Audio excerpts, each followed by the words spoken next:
Hi everyone, welcome back to my channel. Thank you guys so much for joining me in today's video. So today I'm going to be showing you guys how I fill my acrylic nails.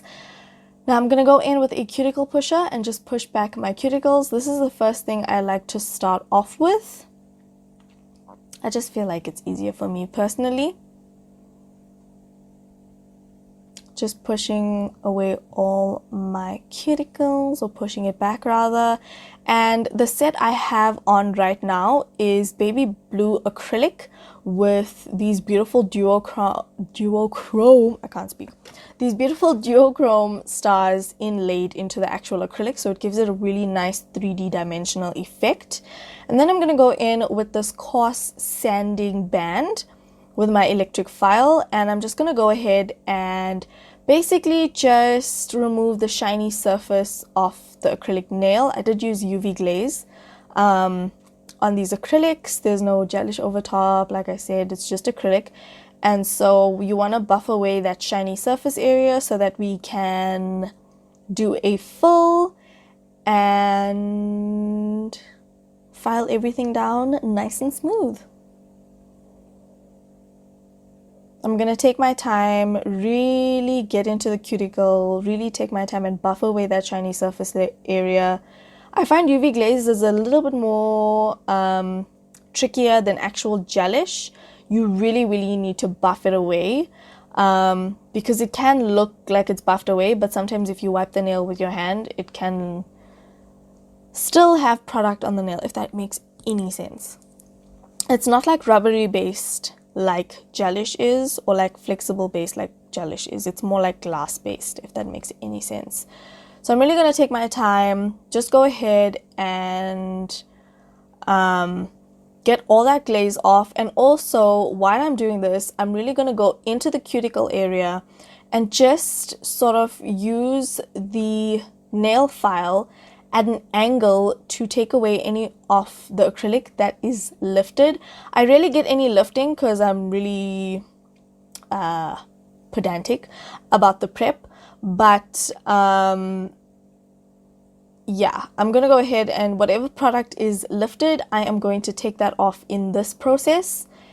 And yeah, it just makes everything easier, and I figure while I'm filing, I might as well go ahead and just take off any extra product that is lifted.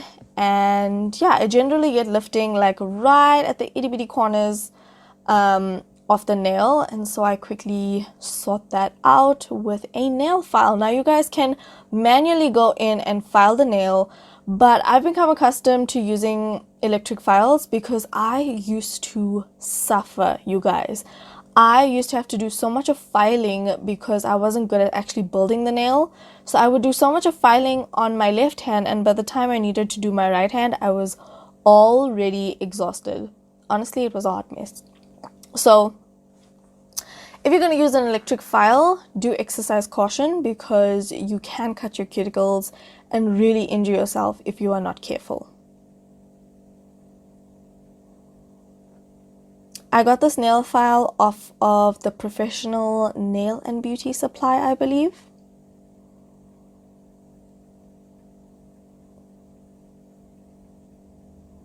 And then I'm going to go in with a 100 to 180 grit file. And I'm just using a little bit of the coarse side and just abrasing my natural nail and smoothing out any of those areas where I took out the lifted acrylic, if that makes any sense. Like I said, I barely get lifting, but I generally do get them at the corners.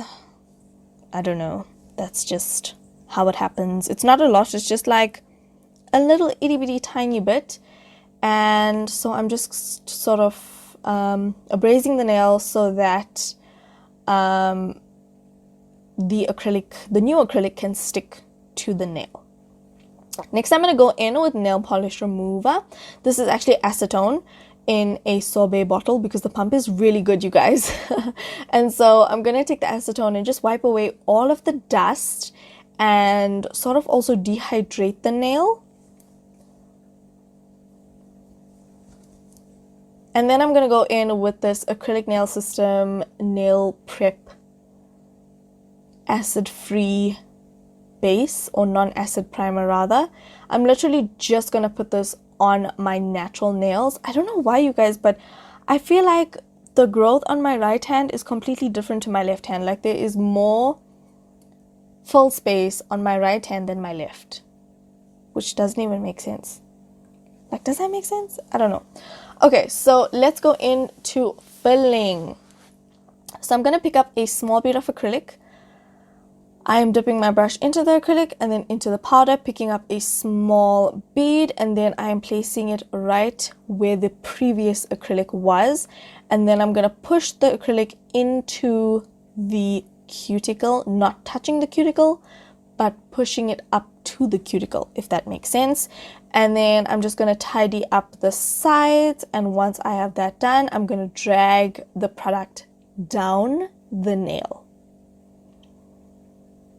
if that makes sense.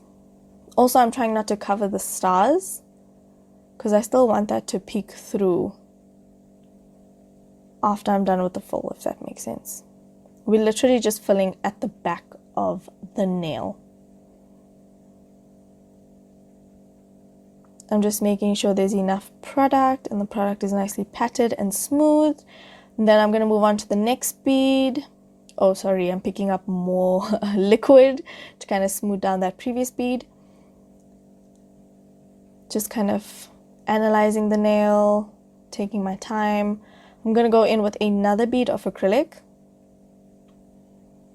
Again, I'm placing that slightly over that previous acrylic and then sort of pushing it toward the cuticle line, not touching the cuticle line.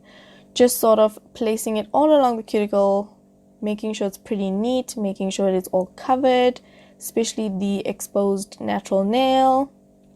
And then I'm dragging the rest of the product downwards. Making sure either side is neat, also making sure there's enough product.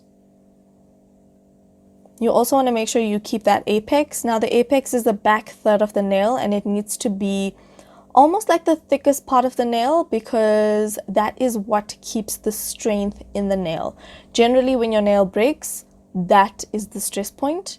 Or when you pick up things and if you put stress on your nail, the apex is where the most stress gets put. And so as you guys can see, I'm just turning it to the side to make sure I have a good apex before I move on to the next finger. Again, placing the bead, taking my time, pushing it around the cuticle area, really making sure I get everything from side to side. If there's too much product on one side, I kind of just push it to the other side. And obviously this takes a lot of practice, you guys. So don't be hard on yourself if you don't get it the first time. I have been practicing for so many years, and that is how I am able to make it look this easy. Like I'm watching it now and I'm like, I don't remember fills being this easy for me ever in life. Alrighty, so I just skipped ahead to the thumbnail. Usually for the thumbnail, I need 2 beads of acrylic. So this is 1 bead at this point, and then I haven't actually reached the other side of the cuticle, so I'm going to pick up another bead and just sort of fill that in.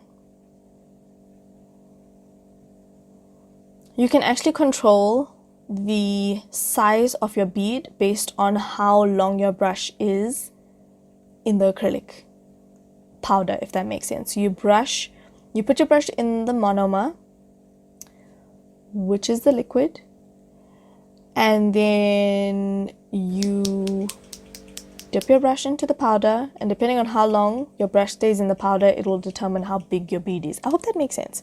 But anyway, I use my brush to sort of tap the acrylic, and it's supposed to make that clacking noise so that you know that the acrylic is ready to be filed. If it doesn't make that noise, do not file it. It is still wet.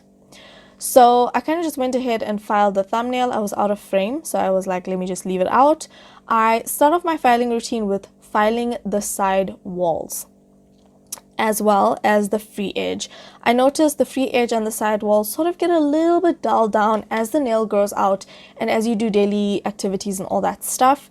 And then I'm going to go along the cuticle line and just file down that acrylic. You're going to want to position your file at like a 45-degree angle to really get into that crevice where the cuticle or the acrylic is so close to the cuticle, if that makes any sense.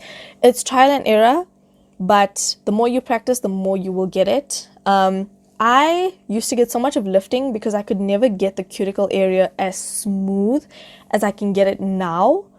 And so that's also a big part in preventing lifting, because there's nothing actually causing like your clothes and your hair to get like caught on the acrylic, if that makes any sense at all. I hope it does. So I'm going to continue filing. There's not much filing I actually have to do because this is just a fill. I previously, filed this set to perfection. So I'm just filing the new acrylic and just neatening up the free edge and the side walls.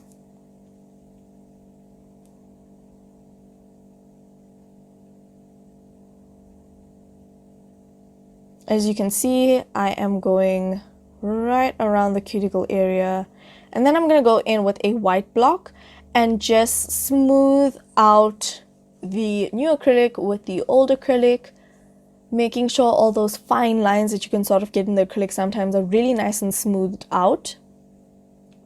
I mean, this white block is a dream for really just smoothing everything out.